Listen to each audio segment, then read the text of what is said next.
Вагон СВ с 2 пассажирами входит проводница. Проводница, видео смотреть будете? Первый, спасибо, нет. Второй, спасибо, да.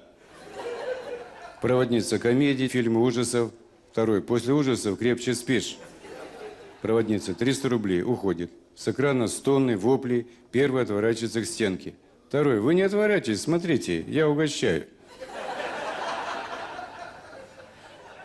Первый, да нет, спасибо, я хочу спать. Второй, ну звук-то вы все равно слышите, да? Ну гляньте одним глазком, как он из нее кровь пьет аппетитно. Первый, нет, спасибо, я не люблю ужасы.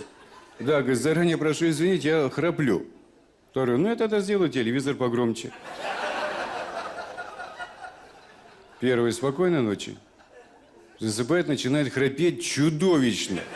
Второй делает звук телевизора громче, чтобы заглушить храп. Первый храпит еще громче, вскрикивает. Очевидно, сон переплетается с фильмом. Утром первый просыпается и видит обезумевшего второго.